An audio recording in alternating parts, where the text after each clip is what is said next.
Welcome to the Ragecast.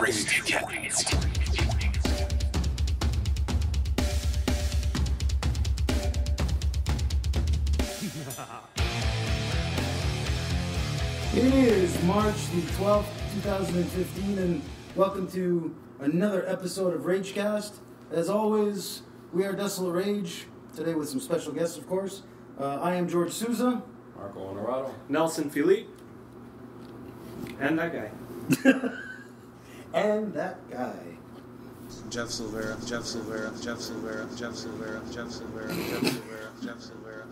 All right. You gonna say your name or no? I'm here, but I'm not. How about that? All right. Okay. And today, Jesus Christ. And today we Okay, you have want to cut? Start over? No? No. I'll save it for you. No. Okay. I'll just overdub last Ragecast, Jeff Silvera. I'm just going to drop his name. It'll be the same. Jeff Silvera. The cut and paste. Anyway.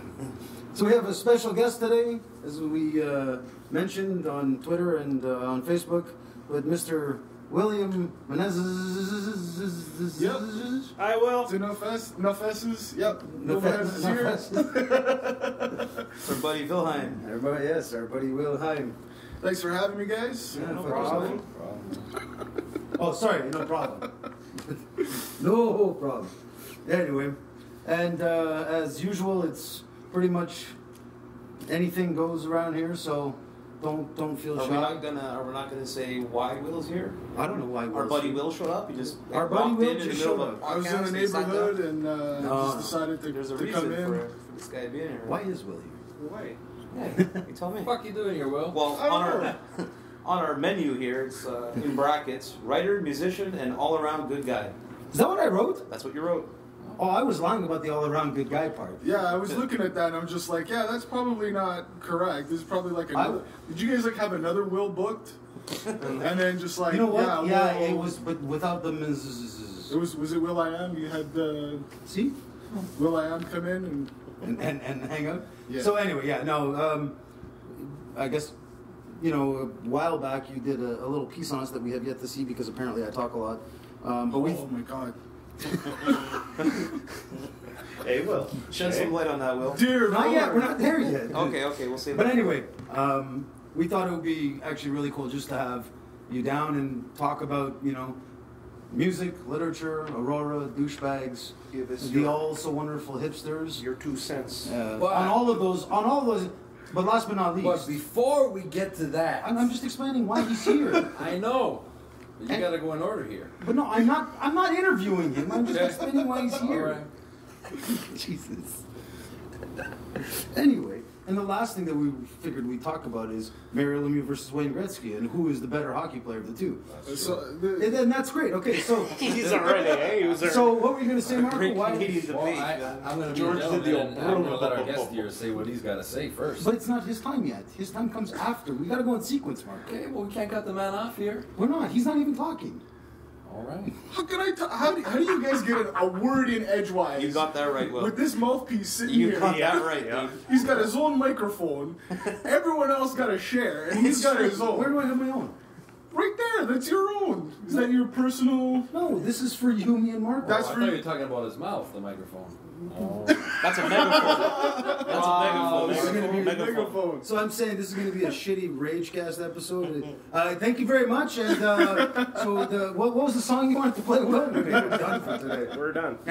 Anyways, Go ahead, Marco. What were you going to say? let's get down to the nitty gritty. The nitty gritty. Then I think that's Jeff's. That's got to say what the nitty gritty. Well, you say the nitty gritty, Jeff. What time is it right now? Oh, it's my favorite part of the Ragecast. It's Nelson's joke of the episode. Wow. Nelson's joke or my Nelson's joke? shitty joke of the episode. My shitty. It's not written here. See, I'm reading the. You know what? Fuck this. Done. This paper is done. I'm done with this menu Done shit. with the menu. It's time for Nelson's shitty joke of the episode. Thank you, And Jeff. fuck you, Jordan, and your itinerary bullshit menus. All right, my joke time. Okay, now, you know why? You know why you cannot trust a chicken that crosses the road, rolls in the mud, and crosses back? No. No, he's a dirty double crosser. No, nothing. He's a dirty double crosser. Crosses the road, rolls in the mud, comes back. Can't trust him. A dirty double crosser. Come on. That was good. When you have to say the punchline 4 times to get someone to laugh, it sucks. But it's good because it's shitty joke time. Oh my god, dude. That is the Wow, goal. I didn't even have to. Yeah, That's the wow. golden goose. You know, Shit jokes right there. They've been bad. No, they've been bad.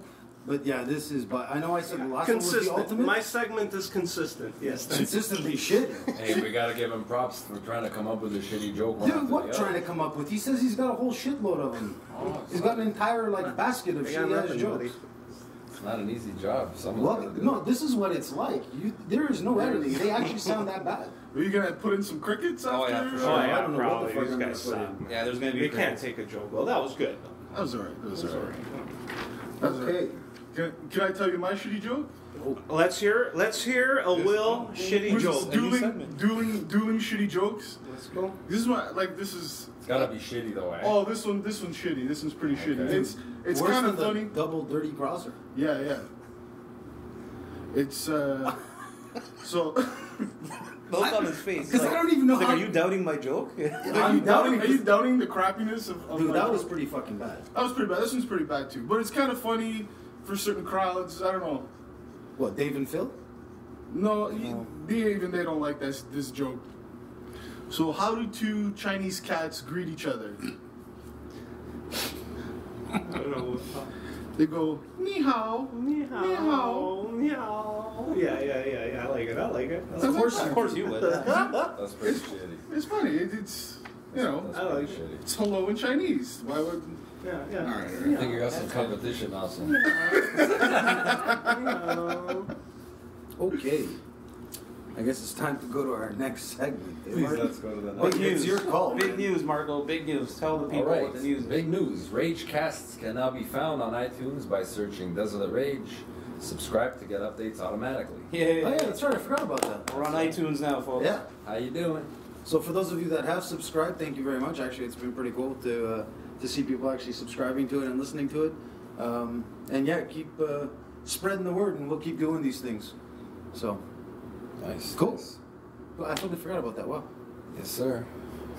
And I guess the next segment would be what we usually do after this, which is our hashtag Ask Ragecast Yes, sir. segment. So You don't have any music, any cue, any little, That's I all, edit that's that all in out. the editing. I usually and then just It's all like in the editing. Oh, it's all in the editing. Yeah. usually do that George after the edits fact. shit in after Oh, that. okay, all right.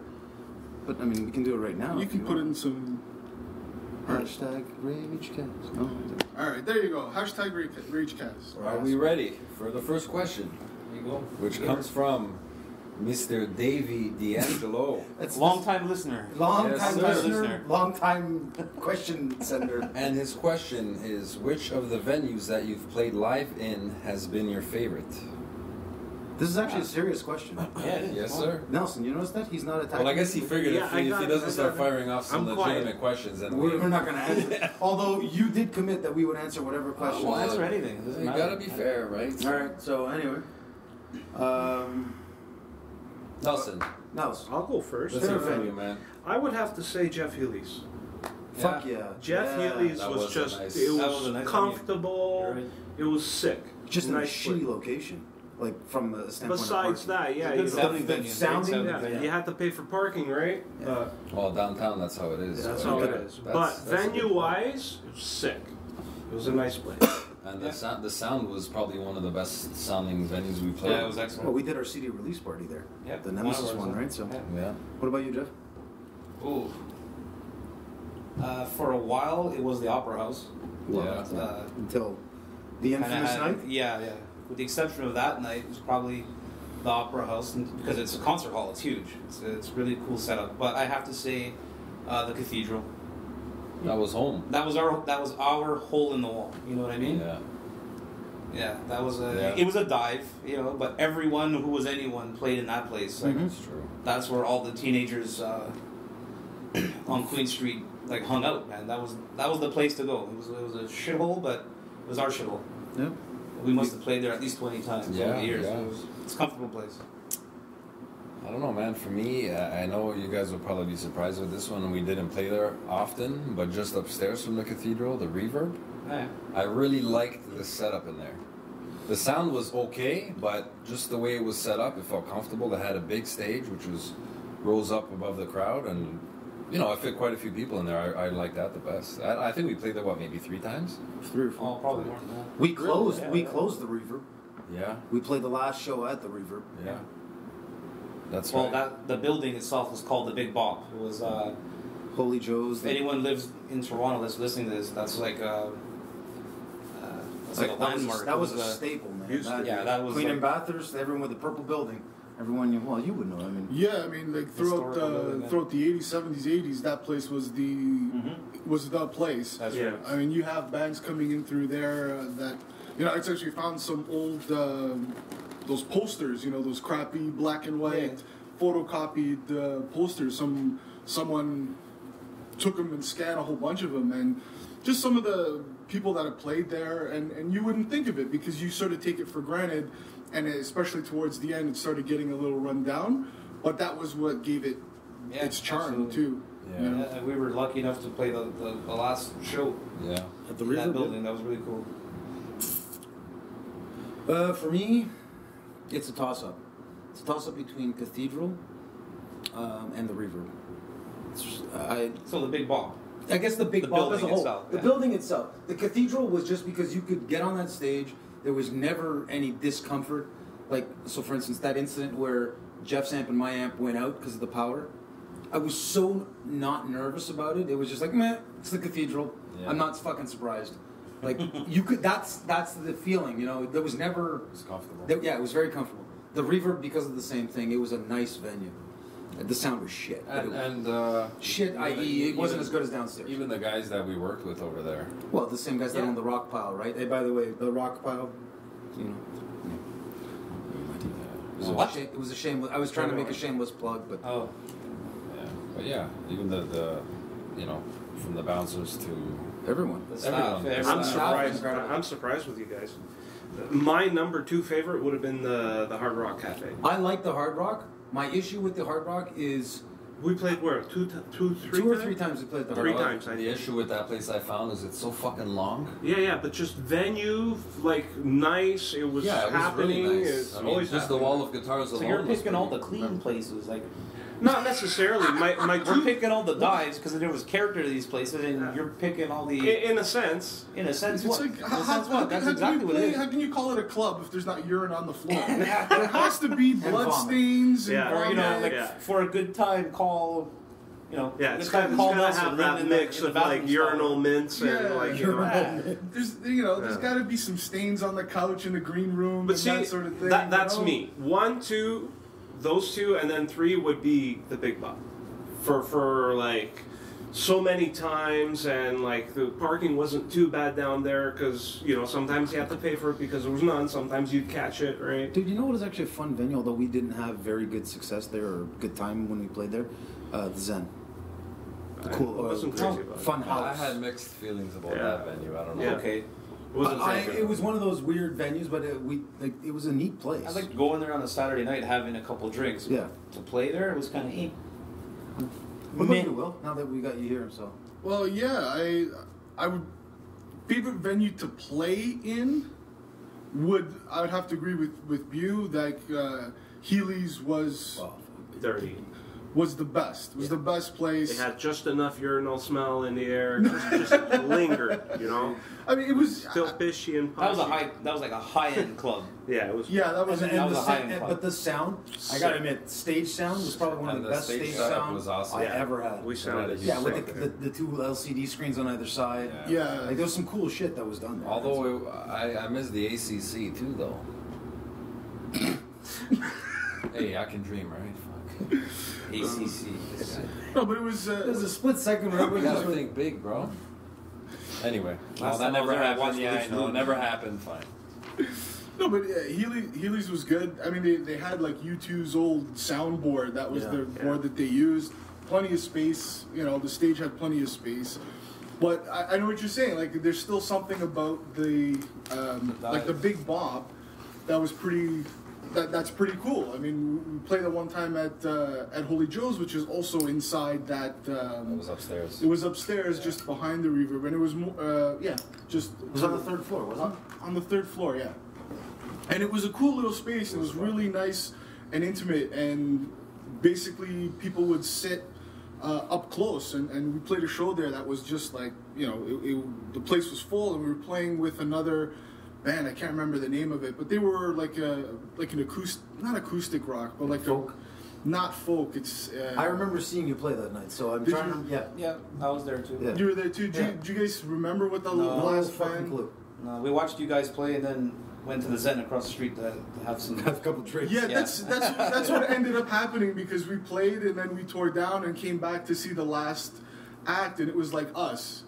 You know, it was like Wow, yeah. See, You know last what I night mean? with us. and it was pretty funny, because the band that went on last that was supposed to headline, they were signed, they had a distribution deal, they were like, Didn't have no fan base. and had no fan base. Yeah. It was really interesting. Welcome to Toronto, right? Yeah, and we'd come in and pack the place. But I remember about that show, and this is sort of the character of it, was that I remember during our set, we saw these two, like, young girls, and they were part of the, there was a rave or whatever going down in another section, and so we'd kind of seen them, and then after, when the headliner was on, we just see one of these girls like walk in between the crowd and just start like dancing and just going crazy and just like really digging, you know, the music, and it was so abrupt. It was probably the E. It was probably the E. It was most Yeah. likely, Yeah.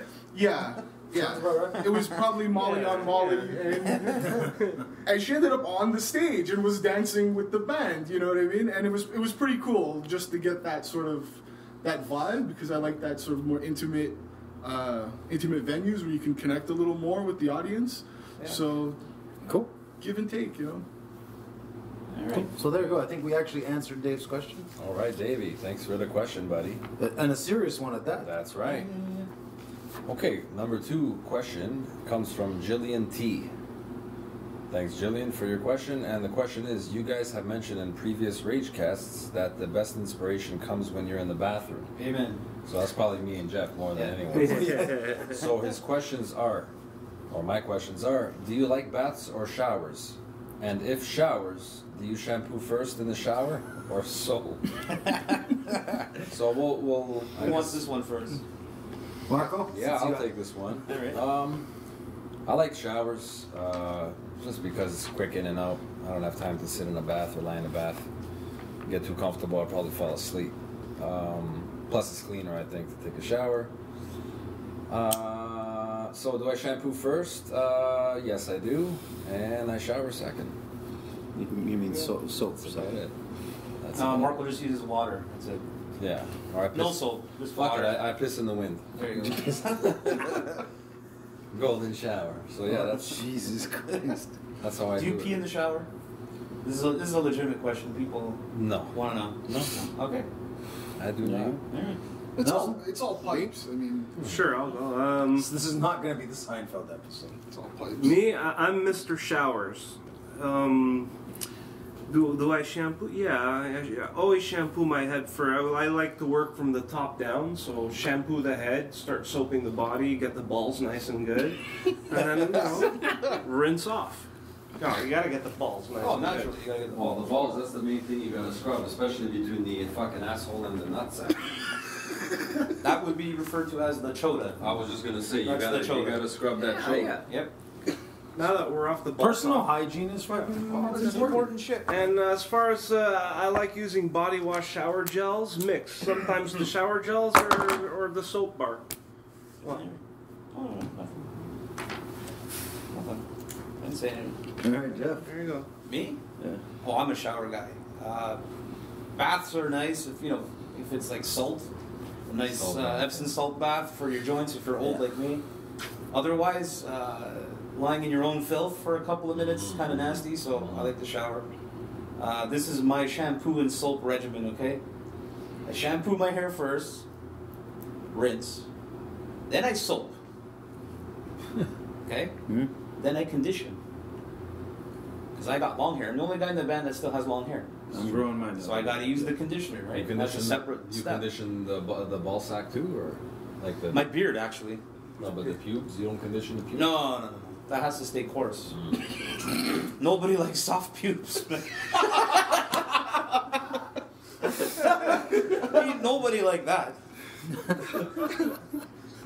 If I'm teabagging someone, it's not. They want to feel the scruff. You're getting hit with coarse. You know you're being teabagged by a You man. want You to know? feel like you're pot in the sink getting Brillo padded. There you go. That's what I do. George, what do you do? I'm a shower guy as well. When he's not full of schmeg. Anywho, when I had long hair, it was similar to. I'm trying to actually be serious, and they all like when it's not schmeg. Anyway, what was it? Yeah. So when I had long hair, it was a very similar regimen to Jeff's. Now that it's shorter, It's a lot faster. it is faster, but I still, now that it's growing out again, I'm back to shampoo and conditioner. But I do soap. I soap first, and then shampoo, rinse, condition, and then I condition my beard as well. So, That's funny we're talking but about no showers. schmags. Showers. Someone asked the question. Yeah. Will, how about you, man? Yeah, well, Shower. I'm shower guy. I like showers. They're okay. Golden, that is. Yeah, I just shampoo. I like the. just shampoo? Yeah, I use shampoo No soap? with soap. Oh, really? Oh yeah. I'm more hair than men at this point, so might as well just take care of it all at once and figure. Fair enough. You know. Actually, they have ones that are that 2-in-1. the two in one. It's soap and like body wash or soap and shampoo.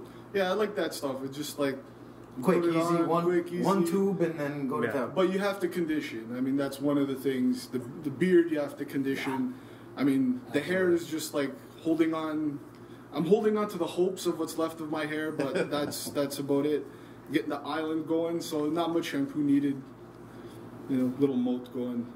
Yeah. So The London Bridge, eh? I got the London Bridge going going. on. I think I'm gonna set up a toll booth. For crossings? Yeah, for crossings. I think Vaginal crossing. All right, Jillian. You asked for it. Thank you. There's your answer. That's how we keep clean. That's how George keeps off the schmeg. Okay. Three. This question is from Meegs. Actually, can I take this over? Sure, buddy. Yeah, because Well, this is sort of It's directed to you. It's directed to me. It's from George's wife. No, not wife. Sorry, from George's girlfriend, Megan, and it's a joke. So I'll take it over if you don't mind. Are you gonna buddy. read it though? Huh? Read what it says. Read what it says. Don't. Because that's actually word for word. I didn't. Yeah. And she says, "This is for Nelson only. What did one corn chip say to the other corn chip? Nacho cheese. Ha ha ha." No. I like it. Thank you, Megan. This is a hat trick of shitty jokes today. There you go. There It's you the go. trifecta. You of may shitty be jokes. dethroned today, man. I like that one. I know. Nacho cheese. Meow. Meow. And I think that's it for the hashtag And AskRagecast. beware of chickens, eh? Dirty double crossing. See across the road, Dirty rolling in the mud, double. come back, fucking dirty double crossing. As always, guys, keep sending those questions. This is great. Thank you very much for sending them out. And, through Twitter via hashtag AskRagecast, or you can send it to... Those are the rageband@hotmail.com, and we will answer them in the future episodes. Okay. Hey, Georgie boy. Yeah. Just out of curiosity, how are the majority of questions coming to us? Is it through They're coming Twitter or via email? No, they're coming via email. Really? Yeah. Just curious. Yeah. They come via email. You want to stay anonymous. Well, and that it's... Yeah, I guess. Because the minute you do it via Twitter, you'll have the handle. We'll have the profile. Yeah. And then we can, So, anyway, it's been cool. It's Definitely more than I expected. I mean, like the ones from Dave, which are Dave and Phil, which are nice, but definitely more than I ever expected. It keeps us busy. Allows us to do something. We haven't gotten any hate mail yet. No, Which is surprising. Which is surprising for the internet because Well, that's what it's all about, right? Yeah. Let's fucking shit on someone. That's all they do, right? I the majority of people. I definitely go would on have thought there to Will shit would have on sent people. hate mail already. Yeah. No, No, you guys he suck. hasn't, so- Fuck you. You know. Shit sucked dick. Oh, we're so getting it now. Oh, now we're gonna get it just because, right? Yeah, send them in. We don't care. Yeah. Fuck you too. How about that? Fuck you in advance. And that would be, we're no Fucking longer going to be on nos. iTunes. If you did subscribe, I'm sorry. was there a cursing quota on? No. There's Although it's funny though, because they do ask when you actually set up the podcast on iTunes, they ask if it's explicit or not. And if you say no, and then it is, they can actually shut it down. I thought, okay, because I was reading, you're reading the information and all that. Well, because then it'll be open to anybody and kids, right? Yeah. Well, and that's it, right? So, for instance, in ours, I had to put that it's Of explicit course, material. we're talking about chodas and schmegma and stuff. Schmegma, Yeah. balls, and coarse pubes. Yeah. Anyway, so yeah, it's interesting, but yeah, there is a thing about iTunes reserves the right to shut it down, like basically shut down the entire profile if you say it's non-explicit and then it is. So if you say it's non-explicit and it is explicit, they have the right to turn you into human centipede. Yeah, that basically. kind of thing. Basically, Yeah, you gotta read. you have to read the fine print. Yeah, okay. Terms and agreements. Cool. So that was the hashtag AskRageCast, and I guess now we should actually get down to the nitty gritty, which is why Will is actually here. But So I guess I'm here on two accounts. oh, two. Two, yeah. I thought he was only here for one reason, but No, I'm here for two reasons. two. I can't remember the main one. Wow. Why am I here? Yeah, What here am I I am. doing here again? Yeah. So the main reason I'm here is just to support you guys, and a while back I did an interview with you guys, and it was for a project that I was kind of contemplating of doing, and I wasn't really sure how I was going to go about doing it. So finally I kind of figured it out, and so just kind of coming out with an update of my blog. So Glitch X is the new blog, kind of revamped, and trying to focus on Toronto bands and Toronto art in general, and just my opinion of it, because I'm very opinionated. He's not. He says he is, but he's really not. As most people who know me would know. No. And so it's time to turn those opinions, find an audience for those opinions. There will be no fist slamming on this table. No, I know, because There it's are a little microphones here. Yeah. And this thing is already not so A sturdy. little wonky. CD player will skip. The CD player will skip. All right. You can fist slam on the Fist- couch, not on the table. You could fist slam George if you want. Absolutely. Absolutely. Okay. Oh yeah. You can even just go, double fist, bro. Just one at a time. Just a couple rounds in the arse, Yeah. Okay. and everyone's good. All right. So yeah, here to talk about the first reason I'm here is to talk sort of about the blog and sort of my experience and connection to music and my writing and sort of my art practice. And the second reason I'm here is kind of to defend myself. With what? Uh-oh. Because I was listening to one of the podcasts, and I heard George was like talking shit, and so this is George, It's gonna get good. I don't know Yeah. what he's talking about. I actually don't. Remind us, Will. So he was on. We were talking about someone. I think it was during one of the question segments. It was talking about audiences. He was talking about audiences, and then I George remember goes, this. "Oh yeah," and then we got heckled by Will, Yes, I remember. and so Okay, now I know exactly what all right, He came down on purpose. and I came down Yeah, on purpose because it's just like, you know what, I wasn't heckling you. I was hooting and hollering for the band, and it just happened that you had a can of Pabst Blue Ribbon in your hand, and I was trying to, in a most polite kind of way, kind of discouraging you from drinking that particular brand of Okay, beer. so thank you for defending yourself. Yeah, Now let me retort that it defense. should be a quick 2-worded retort. Fuck, anybody got to work tomorrow? We're gonna be here till tomorrow. No. It'll be quick. That's fine. I'm sorry. Just keep it at that. I'm not gonna fucking apologize Oh, for okay. nothing. Here we go. Because let's remember what venue we were playing at, and I quite frankly don't like Donkey Ball's beer. So the only decent beer that was in that beer fridge was Pabst Blue Ribbon. Okay? So if that's the only fucking free beer I'm gonna get on the night, what I don't appreciate is somebody heckling me about it, and then And then when we're done, I go to get my Pabst Blue Ribbon, and someone fucking drank the motherfucker. Someone drank your Pabst Smear Blue Ribbon. Yeah, my Pabst Smear Blue Ribbon. Now, Phil tells me that you drank it. I did not drink. I did not. You told me that Phil drank it. I guess so. Phil will be stopping by too one day. Yeah, Phil's gonna have to defend himself now. So Phil drank it. He openly drank it, and he actually felt bad. I remember this. He was like, "Oh, I shouldn't be drinking George's beer, but this beer, I'm so thirsty." And then he drank it. He was thirsty. Please. You know how thirsty you have to be to drink a Pabst Blue Ribbon? I know. Why do you think I took it? Sahara Desert in his mouth. Man. That kind of dry. Well, like, seriously, we finished tearing down. I'm parched. I'm sweating like crazy. I'm looking for some refreshment, and that's not Donkey Ball's beer. Hey, where's my beer? My Pabst Blue Ribbon, and it's gone. And then you proceed to tell me, "Oh, Phil drank the beer."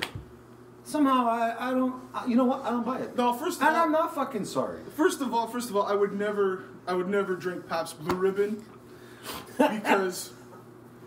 So here's. Because it's Pabst Blue Ribbon. Well, it's Pabst Blue Ribbon. First of all, like I mean, it's one of those. You know, they like to call it a subprime beer, but that's just code for crappy. You know. And so I mean, if you like Colt 45 and you like Old Milwaukee, then yeah, that's fine. And everyone likes to get drunk on crap once in a while. You know what I mean?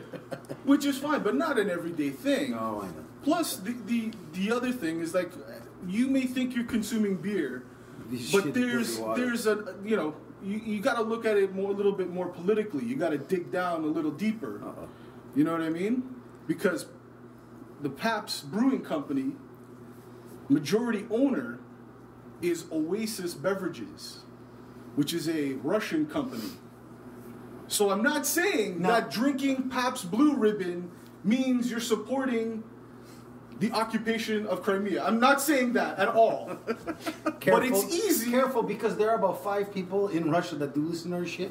So I don't want to start offending the Not 4 or offending. 5 people in that area that actually like our Are you shit. kidding me? Not offending. They're listening to this going, George is stupid. Don't drink that shit. Yes, probably.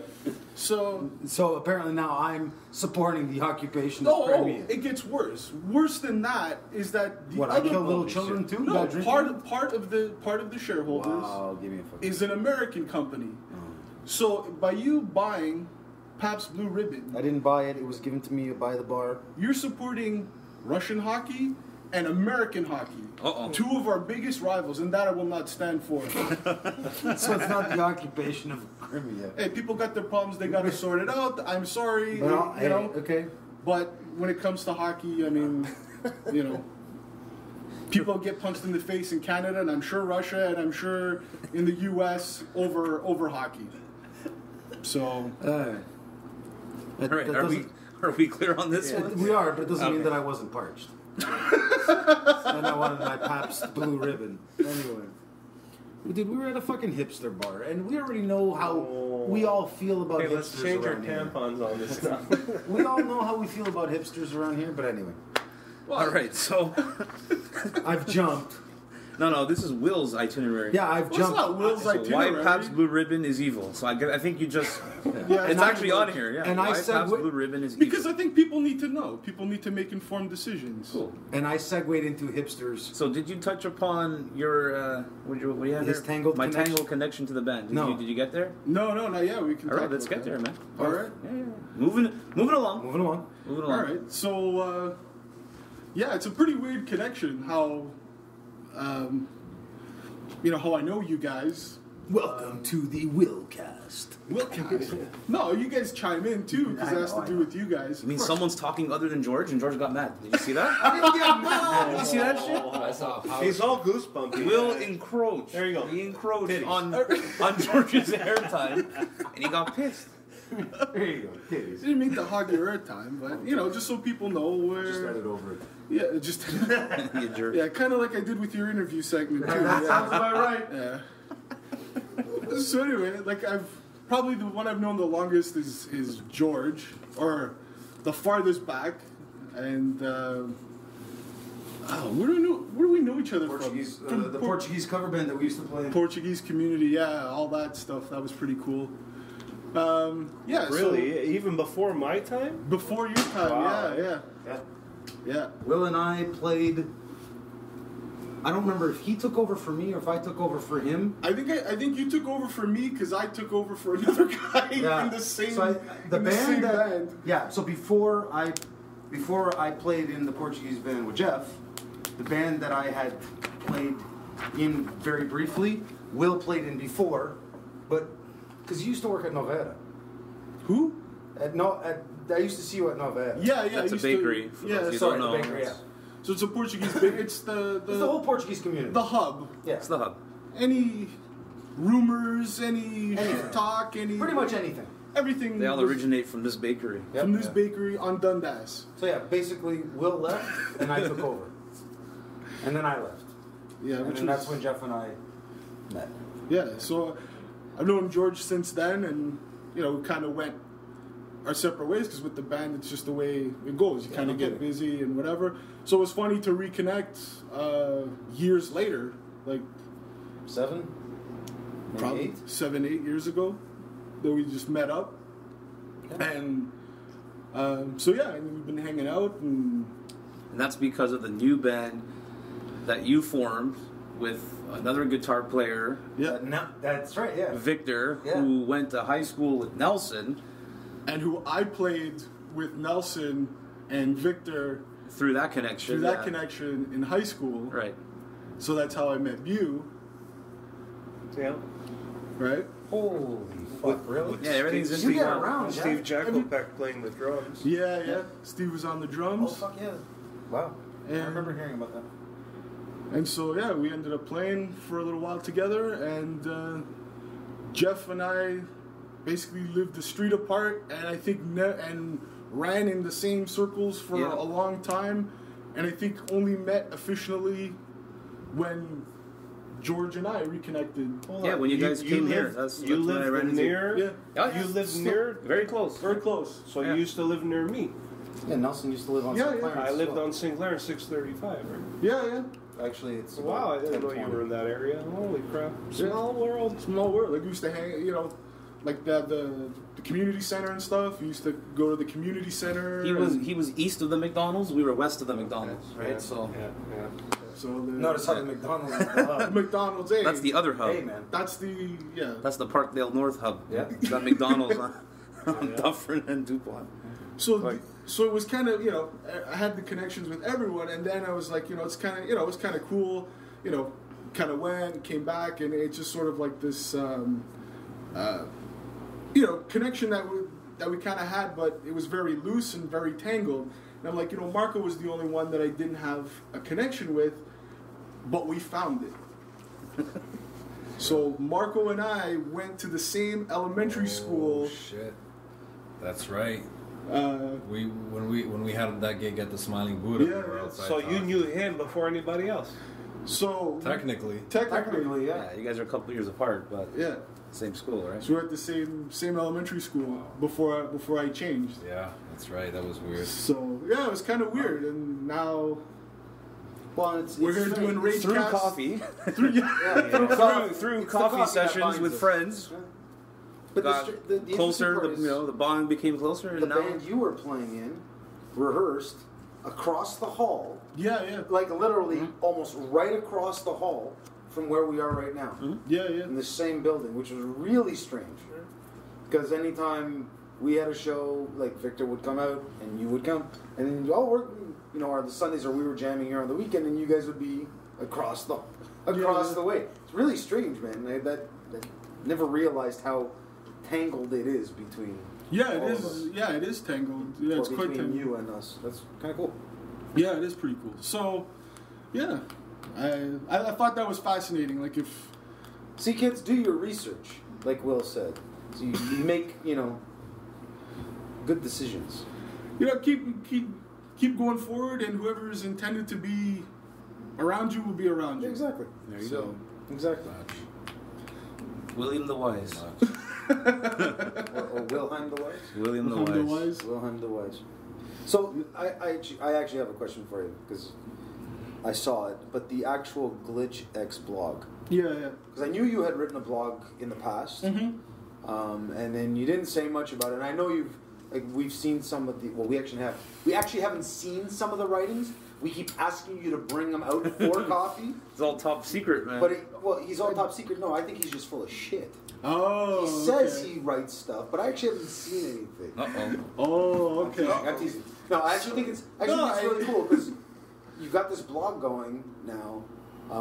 So I mean, we sort of started doing the blog. We did it for about 2 years, and this has become our sort of new flavor of the month. But I'm just sort of curious why jumping back into that. And I know you like writing, right? So it probably seems like the right transition for you. But I was just curious. So for those who don't know, I'm published short fiction and poetry and photography, and I've been involved in film Videography as well. since I was a kid.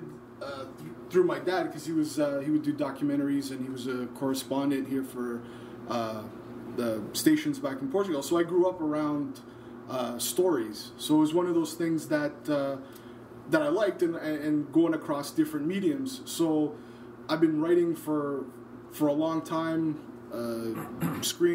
screenplay, but now mostly into fiction, into short fiction, and. So I spent probably about 3-4 years heavy writing, and nothing but heavy writing, and it reached a point where I really burnt out from the scene, just couldn't come up with material, and then blogging was supposed to be a way to kind of get out of it. And while I was sort of because there's no stakes really in blogging, because it's like, well, you write whatever the fuck you want. I mean, Yeah. even we found that it's sort of It's a becomes modern this- day journal. It is a modern day journal, but at some point in time, you sort of sit there and I think that whole thing of recharging your creativeness. You get to a point where it's like, and we talked about this about the blog just starting to feel a little like. We were trying to be very consistent, and now it's sort of like if we feel like doing one, we will. And the Ragecast seemed to be a little more, but I mean, that's why I was curious about it. 'Cause yeah, well, Glitch X is new, right? yeah, Glitch X is new-ish, whatever. Yeah, it's a new sort of Rebrand? Rebrand. I would call it. So I was saying, you get to a point where you burn out on everything, and I mean, music's kind of the same thing. You just end up. You reach a point where you feel like stagnant, and for me, it's always like a collect. You go through a collect phase, where you go out into the world and collect all these different stories and collect all these different experiences and put them down, and hopefully they translate into something. And that's kind of where this comes from. Forcing me to discover and forcing to push the comfort limits, and to discover some new talents, and to discover some bands, and stuff that means something to me. So that's why I wanted you guys to be sort of the first main piece, or the first interview piece. I have like reviews of albums sort of ready to go, but it's sort of finding the voice is the main thing that's kind of hard to do. And you guys know as well too, going through it with music, like finding that sound, finding, letting your influences come in and ring out, and being true to yourselves. And so it reached the point where I felt I wasn't being true to myself. So it becomes that point where you need to start over, start new. So that's what I'm hoping, and I hope people will like some of the opinions and turn them on to some new stuff. They won't, but it's okay. It's okay, at least. I mean, at least not the one about Wayne Gretzky, but the other ones are. The other, no. I haven't heard a clip about Wayne Gretzky. I'm sure you do. Oh, I do. I'm sure you do. No, that's cool, dude. I mean, that's. I think that's the whole point, right? Is for us not only to sit here and shoot the shit and joke around, but actually promote not only what we're trying to do, but at the same time connect with the people that we know and that are friends, and promote what they're doing as well.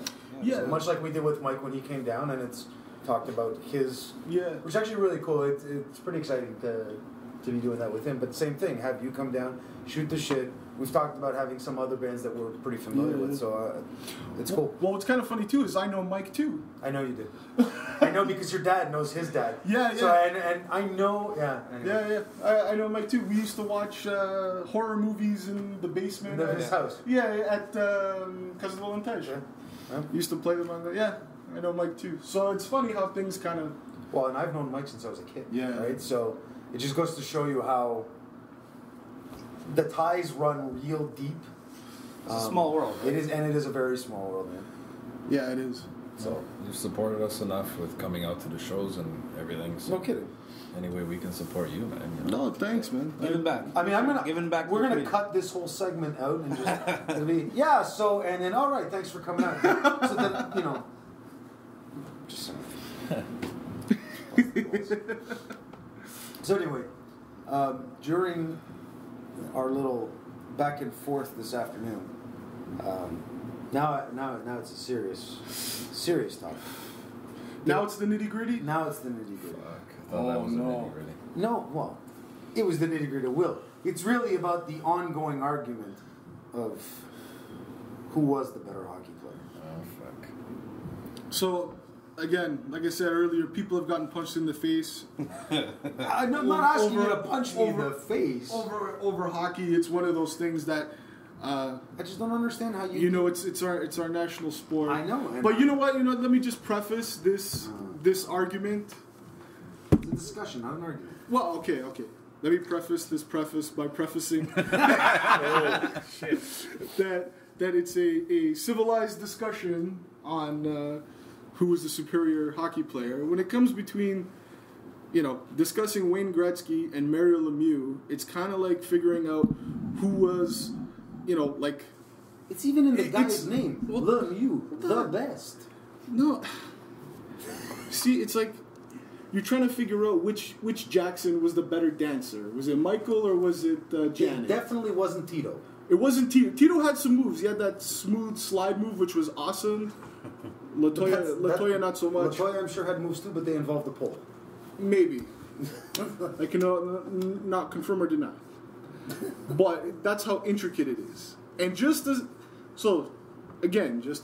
finish the preface, I was on my way here when George texted me saying, "Yeah, we're going to talk about Mario Lemieux and Gretzky." So he had like all week to like, hey dude, why don't you prepare some arguments because I'm gonna wax your ass on this. I'm gonna school you, whatever. But you know what I mean. So, but no, he waits to 10 minutes before I'm leaving the house to drop we're having this. You have a smartphone? Mammoth discussion. You have a smartphone? See, but here's the thing. You have a smartphone? I have a smartphone. Then you have no excuse. Then I have no excuse. Neither do I. I think George is going to get punched in the face. Probably. I was just going to say, dude. It's coming. Will's winding up. He started off by putting up his defenses. People have gotten punched in the face. So because I know... We already know what this argument is going to be. I already set it up, so I already knew that I was going to come here to defend myself, and I'd have to defend myself again. So I pre-saw this shit was going to go on, right? So I prepped a little Bam. Oh, because I knew folded up piece of paper Bam. from his Folded up, pocket. folded up Yeah. piece of It's a paper. Folded up fucking piece of paper in You're his done, pocket. buddy. He's ready that now. he's He not did his talking about. homework. He fucking. All right, You're done. all right. School time. First argument. Why No, do you I want to. believe? I want to know what you got there. Will 101. No. I want to know what he's got there. Okay, so my contention is, again, this is like comparing oranges to another orange of Clementine. a different tree. You know, clementine and the sun-kissed. Tangerines for orange. Tangerines, perhaps. A tangerine and a clementine. That's There you basically what's being debated here, right? So, I don't even know where to start. All I gotta say is 2,857 points across 21 seasons. Okay, complete seasons, right? No, there was times he played like 18 games or whatever for St. Louis. I'm just saying, for all intents and purposes, you're talking about a guy that had no 3 or 4 or 5 years off, no break in his career. More. Correct? But just answer the question. That's all I'm getting at. No, No. I'm asking you to answer the question. There's no break in Gretzky's career, i.e., you played Edmonton, you played in St. Louis, you played in New York. Like you had LA, you had an ongoing career. He had a full-length career. Whereas Lemieux had a definitive stop in his career to battle cancer, which at the time was known as Hodgkin's disease. So I have clearly, there's a part of me that feels for the man who had a break in his career. Okay, and now you're giving me statistics, but it's not apples to apples. It's like an apple to a crab apple, because this apple had a full fucking life on a tree and then went bloop, and the crab apple went poof, because it couldn't. But if you actually compare so if Lemieux had 5 full seasons and Gretzky had 5 full seasons, and you were to break it down that way, I bet you see probably a lot more closeness. Okay, so I have the numbers here. So you're talking about 21 years. Goals per game, 0.601 for Gretzky, 0.754 for Lemieux. All right. Okay. Assists, 1.320 for Gretzky, 1.129 for Lemieux. Again, you're comparing. So they're close. There's goals. But again, goals per game. I know, and but what points I'm per saying game. to you is you're comparing a 21-year career to how long was Lemieux's career? It's 17 seasons. 17 So seasons. it's not. With breaks in those 17 No, seasons. 17 seasons. No, my friend. It's 17 years.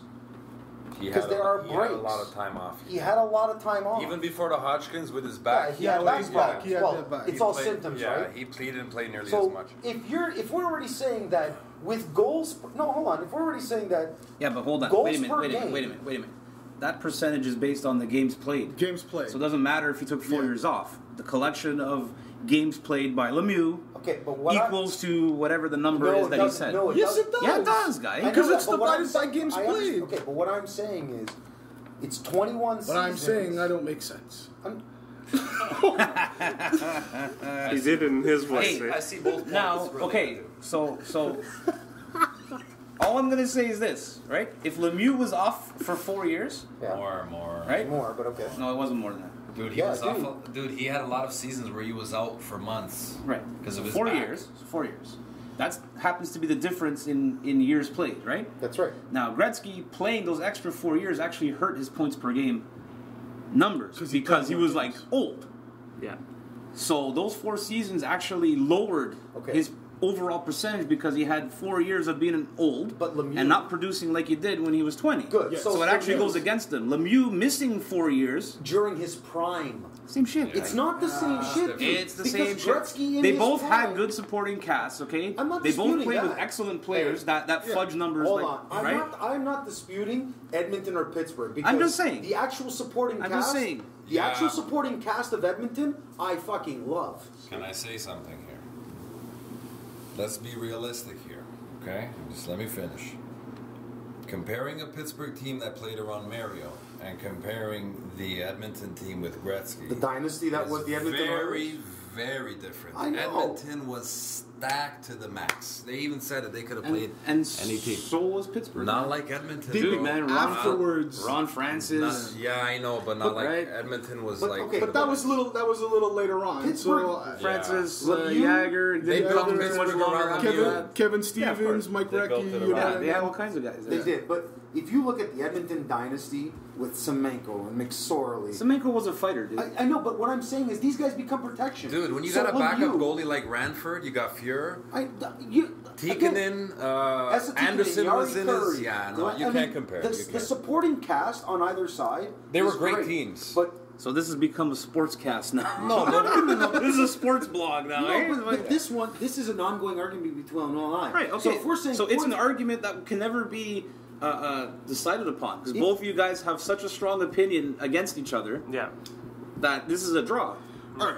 Let me. This is a draw. Me? I'm no saying one's so asking. both of you guys are like. no, one's Peter, asking. you should chime in. But me, I still favor Gretzky over Lemieux because Gretzky didn't need to be that gorilla of a player by 'Cause he wasn't elbowing. big.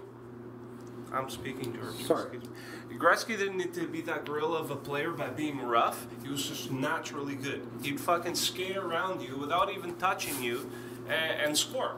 The high Where- stick to Gilmore's face doesn't mean I want to say something Well, after you. dude, every player once in a while does something wrong, right? I gotta But add 2 cents after that. Lemieux, for him to be good, he had to pretty much barrel through people.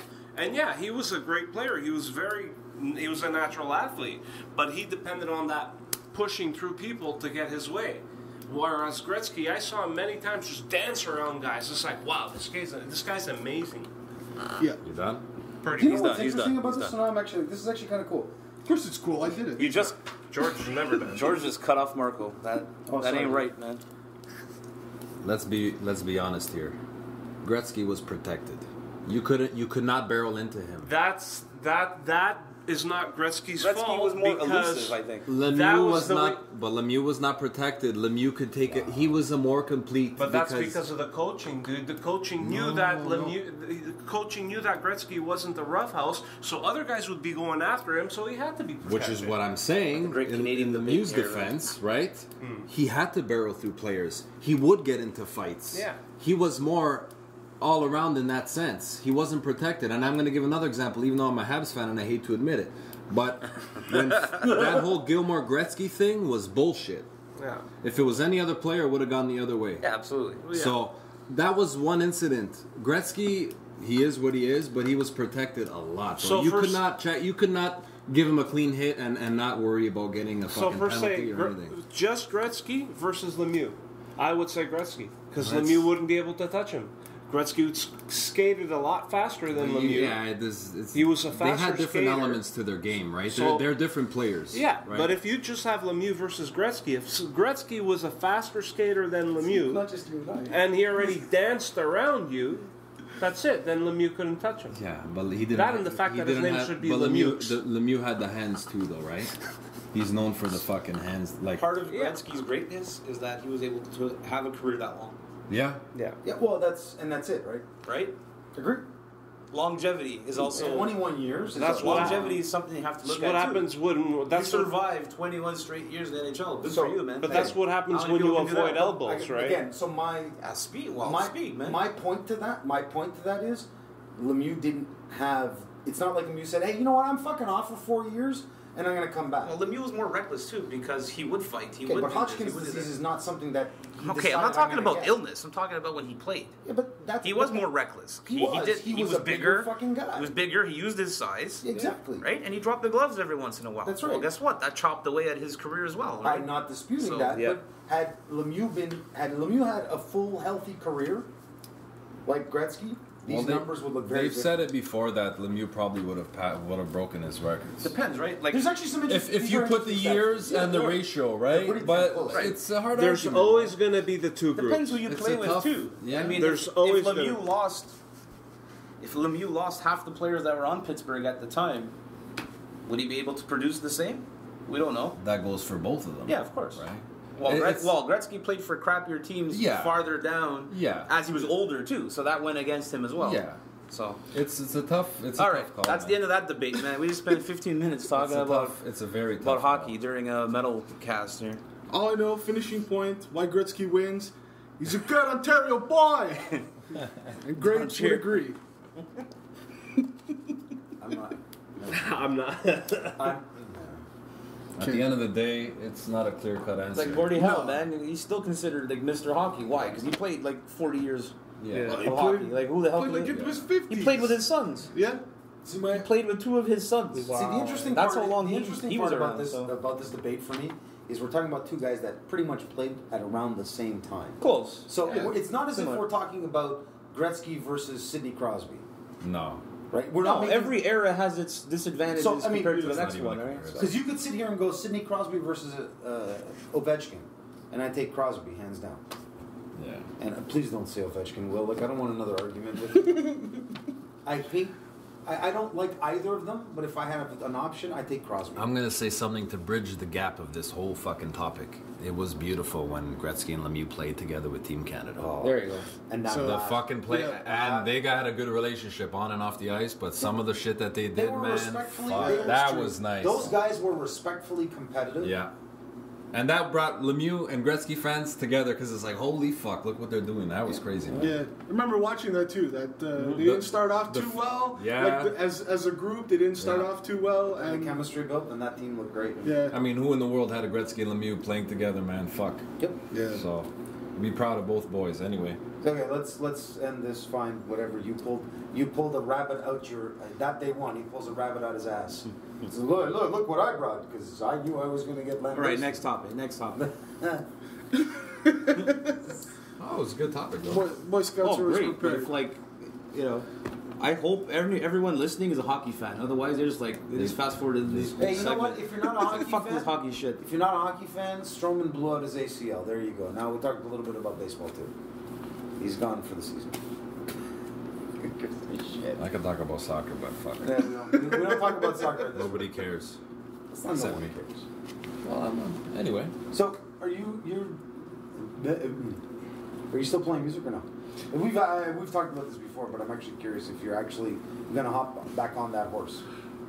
It's like I still play. I still play at home. Actually, restraying all my stuff like maybe the last month or something like that. And my poor Jaguar needs a little work. You know, I know someone that actually does great guitar work. Yeah. Yeah, Not far. he's about 2 people away from me. Yeah. 1 person away from me. Hey, how you doing? How you doing? You need a Our, setup? our resident guitar. Oh, I need more than a setup. No, it's something that I love that I've always done, right? Like before everything was music. I mean, started playing like piano when I was 3 and went to the conservatory. Same as you were at conservatory, weren't you? Till grade 6. Yeah, and it was one of those things that was really cool, and then at the same time was like very frustrating because conservatory is very proper and Conservative. precise, and That's exactly what it is. It's very conservative. Very Yeah. rigid. so it wasn't a good environment for Artistic people, no. for a rambunctious Yeah. kid. It wasn't good. But band-wise, like, are you thinking of going? Because I mean, look, you've played in various bands. Yeah. But is the intent to go back, or is it just now to play just for the sake of picking up the guitar because you still love playing music? I think I've been after the last band broke up. I had like a bunch of offers to go and join other projects, and it was one of those things that at the time I wasn't really into it because again it wasn't my music. It was their band, and it was like tour bands. Like, hey man, we're going to do a tour down in the States, and then was playing their material, and I didn't really dig that too much because you have no artistic say, you have no creative say in what you're doing. So I kind of passed those up and started focusing on other things, and now I'd be open to do a project, but I'd like to get my chops Back up. to the level to the level where they were and where they should have been if I had continued. So basically running a lot of scales now. Cool. Up and down the fretboard? Yeah. But it's pretty cool. And going through some old stuff, but yeah, some old material. Again, it was a friend of mine, he's always cutting little music things, so he was like, oh, come and play on a couple tracks. And so, yeah, I might take him up on that offer. But as a side, and in terms of a full-fledged band, I don't know. If there's a project, I'll do it. One day. You know. One day. Yeah. So you're open to it? Yeah, I'm open to it. It'd have to be like something cool. It's definitely a different atmosphere, right? Like being in a band versus playing alone. It's a different atmosphere, and obviously I like the way I am in. I like having people around, you know, like that. You can communicate and you can. Did you put that stat page right back in your pocket? Yeah, I did. Well, You gotta burn that shit. No one needs to see that. now George is checking out my pockets. Fucking pickpocket over here. I know, eh? But what was I talking about? It's just totally Totally going derailed off that crazy the trail. rails. Totally. That was like an awesome derailment of like an Derailment. old Wanted to meet people that you could get your thoughts across to easily. Yeah, There you go. basically people that are creative and contribute, like kind of like what you guys have in that sense, where you guys can come together, work on a song, and everyone adds their own little personality, and basically that can only that song only exists because the four of you were together. You throw in someone else, and it just that song does not come chemistry. out. Yeah, it's a different song. Maybe not even a song. Maybe just punches to the face because. And finding It happens. the right chemistry within the band is not an easy thing. You've been through it. I've been through it. I think everyone in this room has been through that, finding the right chemistry, what works, what doesn't. So, Yeah. I mean, those things, that's hard to find. That is definitely hard to find. And even when you do find it, sometimes there's still threats for punches to the face. Sometimes, but Usually on a daily basis. sometimes they're friendly punches to the face. There's Other no times such thing as they're. a friendly punch to the Sometimes face. there is. Sometimes if Okay, maybe once. It's when the knuckles, you accidentally graze someone's chin. Just about missed. Oops. I didn't graze someone's chin. I did this and I hit him in the cheek. It was accidental, but he shouldn't have been bopping his head side to side. My bad. Just saying, things happen. My bad. Here, I'll pick up your tooth. Hey, Will, you got something here that we have to talk about before this is over here. Okay. Hipsters are just Okay. fetishized Gen Xers. Oh, According yeah. to you, 90s culture versus millennium culture. We got to talk about this. Yeah, We got to talk about the hipsters. I'm we have afraid to. he's gonna bash his hand on the table. No. And it's gonna turn into a shit show.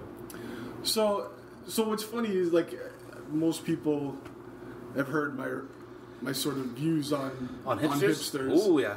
But it's sort of like, I think the frustrating thing is not like hipsters themselves, it's hipster douches. Okay, so there's a difference. Yeah, so there's So hipsters are okay, but hipster douches are another yeah. thing. See, I have a problem with all of them. Hipsters I have are not a problem. okay. I have Hipsters no, are hipsters. yeah, and I Then have a there are problem with that hipster whole thing douchers. of not having your own fucking. The ironic identity. mustaches get me. I can't handle the that ironic not- mustache. That not having your identity drives me batshit crazy. But that's their identity. And that drives me insane. Right? You basically ripped off from every single era and said, "This is mine." I instead of using a MacBook, I'm now going to use a fucking typewriter. Oh, everything That's- vintage but is fuck new off. again, right?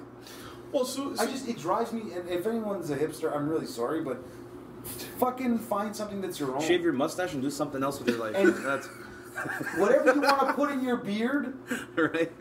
don't. Shave your fucking beard off. Beards are for metalheads. I had my beard before it was cool to yeah, have a now beard. all of a sudden, Now everybody's got a goddamn beard, and I they're called contemplating getting rid of the fucking thing. Let's not be silly now. they're called lumberjack. There's a lumbersexuals. lumbersexuals. What the fuck is So that? so you They're actually called lumbersexuals. What's this? so you and I This is new. are the Cookies and the- cream. This is a new fucking No, breed no, now? the No. three of us would be considered lumbersexuals, Really? Yeah. Why? Because we have facial hair? Marco's face is because we awesome. have I'm just listening, man. because we Thank have God we me have and you are out of beards. this. So we're burly men, 'Cause big we're burly burly, beards. Yeah. Burly men. So And they're called apparently lumbersexuals. Get the fuck out of town. Dude, Yeah. I swear, it's like the flannel. So the 90s, So, the Cookies 90s and fucking flannel, cream, dude. Cookies and cream. Cookies and fucking the cream. 90s flannel That was ahead of his time. with the metal, like the Viking metal beard, and the Okay, only now hold diff- up. We get mistaken for bikers all the time. Yeah, yeah. Everywhere And we now go, you- we're bikers and because now of you'll be our mistaken- beards and the way we dress and everything like that. How the Bullet fuck am I a chains. lumbersexual? See the beard you got on your face? Yeah. You're a lumbersexual. Yeah, but I don't wear Flannel? No. But you're a lumbersexual. because I'm big and I have a large beard as Yeah. well. So Fuck outta here. You Dude, go I to swear to God. you go to an Amish community and it's just fucking lumberjacks everywhere. No, this is it's that rip off of the 90s, that rip off of the biker look from the 70s. But it's not a biker look. Bikers don't wear fucking. Bikers don't look like they're gonna go chop a tree down. I know, dude. How the fuck? That's what they call it, though. It is lumbersexuals. That's what they call it. Wow, that's new. Well, that's new to me. I've never heard that term Terminology? before. No. So I mean Yeah, me too. The thing that kind of what gets me is like even like growing up in the 90s, I'm proud Gen Xer. So like I remember when things weren't that great, like socially, like society wise, things weren't that great. I mean, and you had this shift around the late 80s, early 90s, you know, where like Berlin Wall comes down. You know, you have the first Gulf War. You have all these things that are kind of, you know, Chernobyl, if anyone goes back that far. Like, things were pretty messed up in the world, and we had music and art that reflected that. So what sort of became into the mainstream, because people were more attuned, socially conscious, you'd have, you know, bands like Rage Against the Machine. You had like the rise of grunge. I was going to say the entire Seattle movement, right? The Seattle movement. You had you know, bands like Public Enemy, who were like hugely political, and so this wasn't like a mob, you know, like all underground, whatever. It may have started that way, but then it became like that's what was on the radio. That's what you heard. Everyone seemed to be connected to this change, and so everything was headed in a positive direction. And for those who, or Canadians, will remember like the recession in the early 90s and the things that the federal government put in place to mitigate the inflation of the Canadian dollar.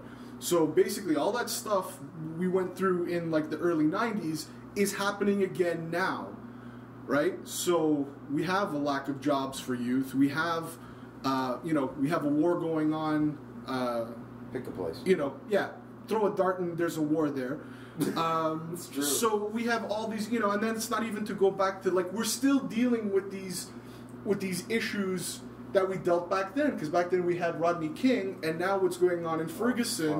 Dude. You know what I mean? Like I saw that this morning, and I was just like, really? we're still dealing with the same issues, and we're still dealing with climate change, because that's when the first signs of it or the first scientific results came out. It's already irreversible. Yeah, it's already getting to a point where it's irreversible. So we're in this, you know, we've identified our catastrophes back in the early 90s, and we start moving towards it, and then something really messed up happens. Well, you know, after Kurt Cobain kills himself, that's it. Everything becomes a commodity. And so you start seeing flannel and grunge wear on like Paris runways. You start getting that sort of that degradation of a political movement, of that change suddenly stops. And so from there forward, that evolution has continued, where you get everything becomes commodified and fetishized. So beards are now a fetish, where you used to use it because you just grew out your beard. I'm just too lazy to shave, You know? man. There's Second- nothing behind it, really. Beards You know what go I mean? back like to the beginning of time, man. Yeah. Beards, that's an old fucking thing, right? Yeah, so, and then it continues where, like, like even now, like I was reading an article about secondhand stores where profits for secondhand stores are into the billions across Canada. And it's just like, yeah, I shopped at secondhand stores, especially CD stores and Oh my God, CD stores, tapes, yeah, all those CDs, things. right? Why? Because we're broke ass. You know what I mean? It had nothing to do with being cool. It had nothing to do with being, as being a statement. Is we were broke ass and wanted music, so go and get that stuff. Well, look at the revival of vinyl now. Vinyl died. Theoretically, You couldn't give vinyl away. no. It always had its enthusiasts. It has its Some people that enthusiasts. never gave up on it. DJs always used Yeah. vinyl, but then there was a point in the late 80s, early 90s where it kind of disappeared. And now, again, it's the same Oh thing yeah, as these tapes, lumber CDs. cycles. Now everything's digital. And all of a sudden, there's this insurgence of vinyl again, and I need to have vinyl, and they're making fucking record players again. Yep. They're making old-looking record Yeah, players, yeah. like your dad's old or your mom's old record player. They're revitalizing and making it look that way, but it's all new parts, new material. But what the fuck? So are I we could doing? actually play my mom's gold Yeah. Tom Jones. Yeah. Tom Jones, The double. Abigail, What? yeah, the What? Abigals and shit. I remember having to go to like Consumers Distributing. Anybody remember that story? What? News, pussy? Whoop, whoop. I remember having to go to Consumers Distributing at Dufferin Mall to be able to buy a record needle. Yeah, you go in, you'd fill You out fill out the the stupid form, form Yeah. to buy number 35. Yeah, you we order don't- a record needle. and then they didn't have it in stock Yeah, or whatever. and We then- don't have it. I'm sorry. Fuck. So I mean, Sound like a bunch of old dudes fucking complaining about. I'm not. Look, I You know, don't. ah, you know, today's I think- generation, they're all fucking stupid. No, it's Right? not. It's not that you're stupid. They're a it's, bunch of old it's, dudes. it's just the fact that as you get older, I think Louis C.K. put it the best. He goes, as you get older, you get context, and that's one thing that people aren't like, especially the younger generation don't have the context for of like how they became or why they're there. I think people are like companies are really just interested in selling them memories that they never had, and then they feed off each other. Where it's like, oh look at like Polaroids. Fuck yeah. You know what I mean? Like now they have the Instax. Fuji came out with their own Polaroid. Like Polaroid was dead. Now it's coming back, and it's sort of like. Make your memories. But none of you remember this. This wasn't part like. This isn't part of your childhood. This is part of someone else's childhood. But they're selling you on those memories that you've never had, and then making you feel like shit for not having memories you're too young to have. Yeah. And so it makes you want to you're afraid of missing out on this. Oh my God, I'm not a human being if I don't have a fucking camera that takes instant pictures. It's like, you got Instagram. That shit's fucking awesome. They didn't have that shit when I was growing up. Yeah.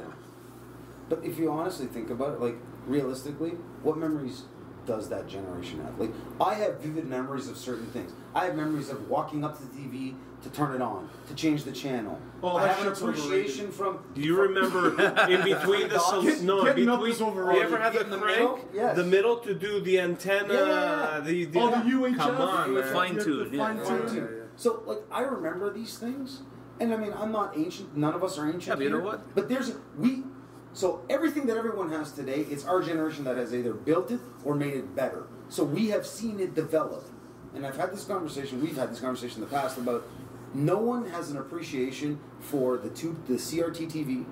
Well, the you know no what? remote control. You know like what, dude? now? It's, But those are our memories. That's for us that's my point. to remember. That's my point. So Well, like my kid, for instance, she's not gonna know what the hell that is, and why should she? she shouldn't. I'm not saying she She's gonna should. grow up with that. She's gonna grow up remembering LCD TVs That's and right. whatever the fuck they have 20 years from now, right? She'll be like, oh, yeah, I remember the days with the LCD. My So job- it's kind of the same So thing, what right? is Like, it with what is it with this millennial generation, this first batch of millennials? because they're the first batch growing up with the technology. We But were they don't integrated even with the want it. technology, right? We went from the no remotes to having remotes. We went Now these from- kids are growing up with the remotes. My nephew Josh. kind of like that. My nephew Josh. The next saw generation will probably figure it out better than like this one's all in. This is the transitional It seems that way. generation where everything is available and they get caught up in wanting to have everything. I mean, consumable. somewhere down the line, hopefully the next generation doesn't give a shit and they'll be like, yeah, whatever. Like, iPad, yeah, whatever. Who cares? My nephew Josh saw my Sony portable CD player. What's that? Yeah. I'm like, I Of don't course blame he's you, gonna kid. say that, right? And you tell them straight. This is what we used to have. This is a piece of garbage because you can't have to hold it straight. Yeah. 'Cause if you tilt it, the CD skips and you can't watch shit. Appreciate If what you walk- have now. Yeah, appreciate if what you you walk, have. you have to walk like this so that it didn't bounce, so Yeah. that the laser wouldn't skip off the CD. And then you get an answer like, why wouldn't you just get an iTouch or... Yeah, kid. I Because know. they didn't exist. It didn't exist. Well, we got to learn them too. Yeah. Part of that, Yeah. right? So Part that's of the issue is Oh, a lot of kids nowadays we're not need a educating. lot We're of shitting learning. on them. You don't know what that is. You're stupid. Well, no. This is how it was. This is how it is now. Yeah. Appreciate what you got. I think that's being lost because they don't appreciate what they have now. You know, No, it's expected. it's expected. Exactly. There is an entitlement. They don't know any better. They haven't been told. I'm entitled. Right? I don't know. It's like our parents. I remember my dad telling me, you know, when I was a kid, we didn't have a TV. But your grandfather told us stories every night after dinner, right? So you're lucky that you even have a TV. So then we went from the black and whites, because I still had Yeah, I had a black and white growing up. I had Yeah, one in my black and room. white as Yeah, well. black Yeah, and white, and then we went to color. And then he's like, you know, you don't have to get up to change a channel.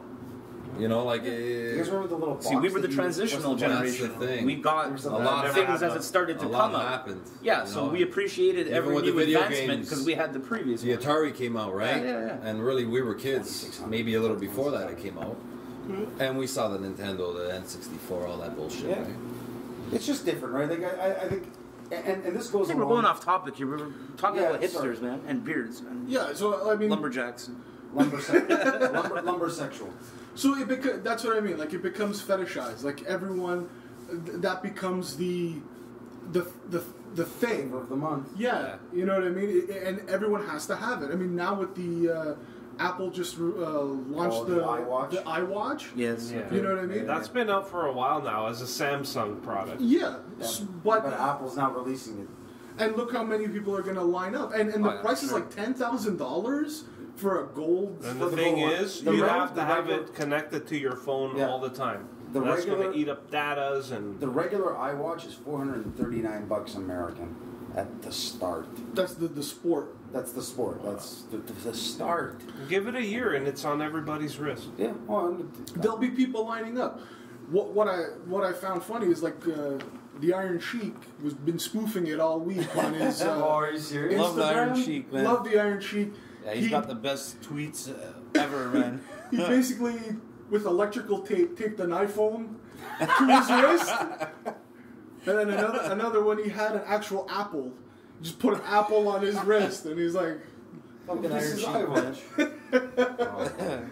right? So, I mean, we kind of make fun because Because we do. Because we make fun. it's because it's easy. It's an easy target.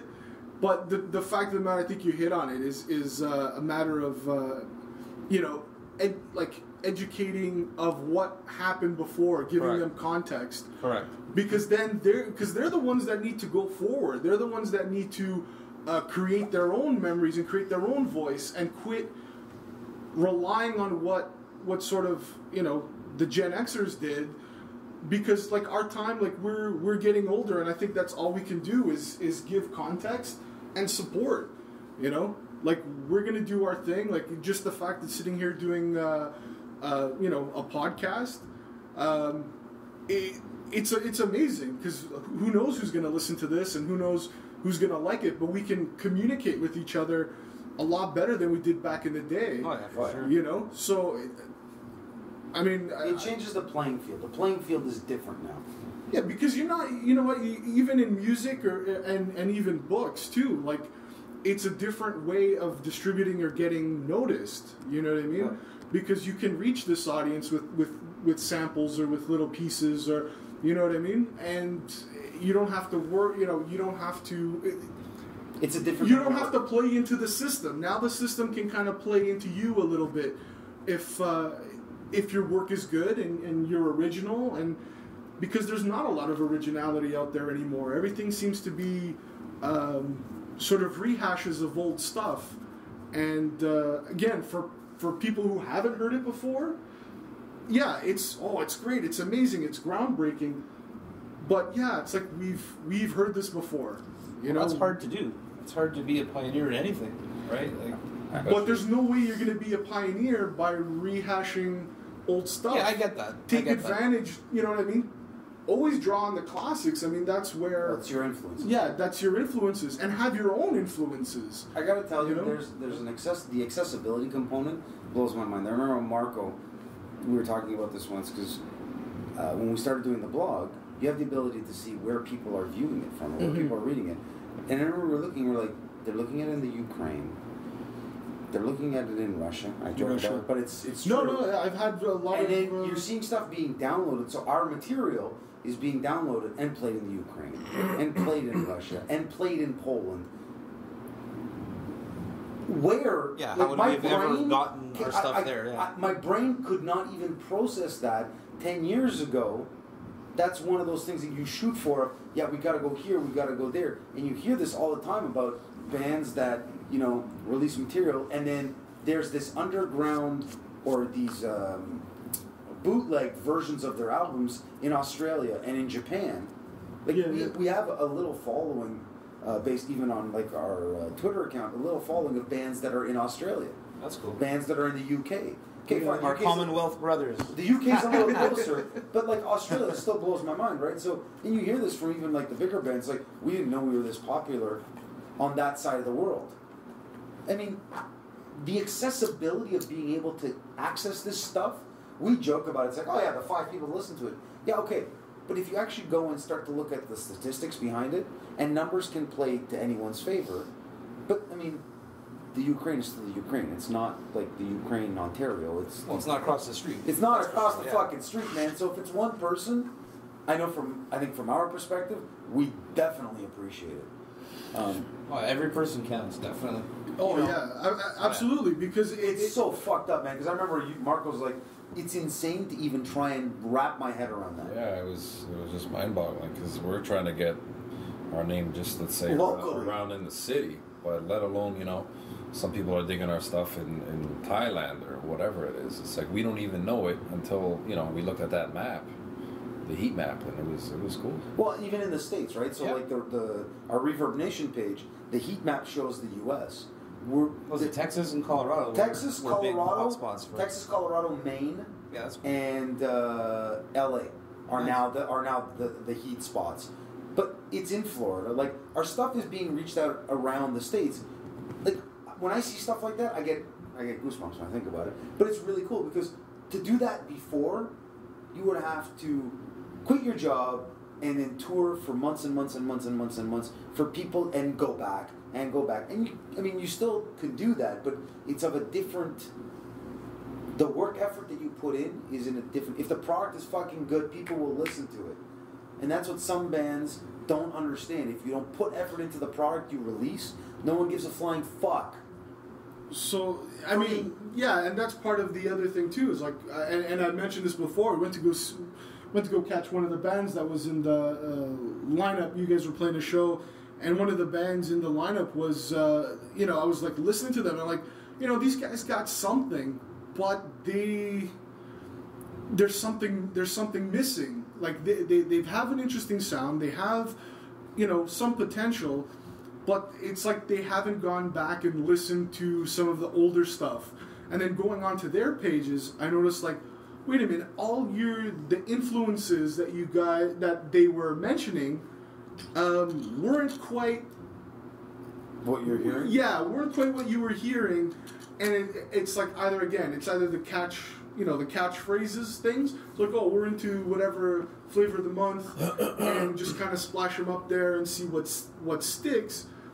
But it's like you guys should really be listening to some older stuff, find out where it came from, and then make your adjustments and throw in stuff, because now it's a lot of mashups and throwing different genres together, and honestly sometimes it sounds weird and it sounds a little different, but that's the way a lot of music evolved. You like it? Well, sorry, it's the way it evolves. You know what I mean? Yeah, you don't cook a perfect steak the first time. You got to give it some chance. Well, and you've got to put effort into it. So yeah, and the effort needs to be there, and not be afraid, and just keep going forward. So I'm curious. since we've been talking about a lot of things today, material-wise, since you've heard us and you've known us for a while, we usually at the end of our Ragecast usually throw in a song, and usually it's whatever the song of the episode is. And I guess for us now, since you're here today, we wanted to know what song. Well, one, what song you wanted to hear of ours, not of someone else's. Okay. Make sure that there's not a song already written on the list, and then George blame you for it. Oh, okay. Because that's what he did to me last time. He put I don't know what song. I was wondering if you would touch upon that, Marco. What song was it? Systematic. It was on the list on the menu. Yep. And so I called it out because it was on the list, and then he realized later that we had played it in an earlier episode. So he went and he blamed me. He blamed you, for repeating the song. He does that a lot. He blames George, you fucked up. And, George, you. That's all I wanted to say. Actually, it was the very next day I sent him an email. Yeah. And I'm like, dude, we already used that song. Yeah. And he's like, shit. I'll just blame Marco. Okay. There you go. But yeah, whatever. Yeah, so your flavor. All I mean, so either your favorite song or whatever song you Whatever you want wanna to hear. At the end of this. Alright. Whatever you want to hear. well, I think it's basically it's one of my favorite songs. Period.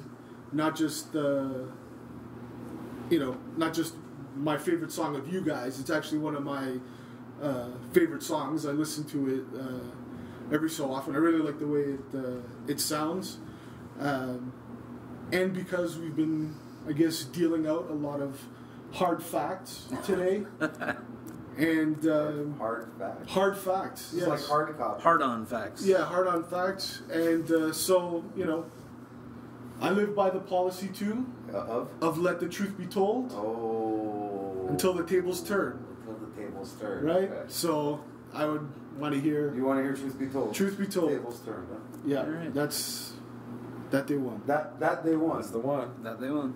All right. Well, fuck. This was a long one, but it was good though. This was I think. Well, at least I had a lot of fun doing this. Cool. Yeah, I had a lot of fun. I hope people didn't take some of the jokes out of. Well, they probably do take them out of context. But Oh, we'll see by the questions we get see by next the week. question. Yeah, it's like, who was that asshole Will, and why did you let him on the show? who knows, right? That may happen. That may We'll happen. worry about it if we have to. Anyway, no, dude, we appreciate you coming down. Yeah, thanks for having me. This was a lot of fun, and Do you want to give out any information on where people Yeah, can seriously. read your blog? And, Oh yeah, like you mentioned the name, but Yeah, so or any of your written works for that matter. I'd they're- like to know if they're too, public so I anywhere. can find them. yeah, probably. So like written stuff has been anthologies, little journals. TOK, Writing the New Toronto, was one anthology, book 7. Probably get it through diasporadialogues.com. You can check it out. I'm in there. Yeah, and a bunch of blog. poetry stuff too, but Your probably blog, won't be able. obviously. Yeah, GlitchX blog. and so you can follow me on Twitter at glitchx_blog, and it's got a link to the actual blog, and I'll share a little bit more, some more excerpts, and some of my photo work and that sort of stuff. I'll be putting up, sharing with everyone. So I hope you guys check it out. Yeah. That's Oh, good. very cool. Thank you for coming down. Yeah, thanks for having me. Thanks, man. Thanks Rage Nation for Dave and Phil, thank you. Dave and Phil. Thank you. So as always, we are Desolate Rage.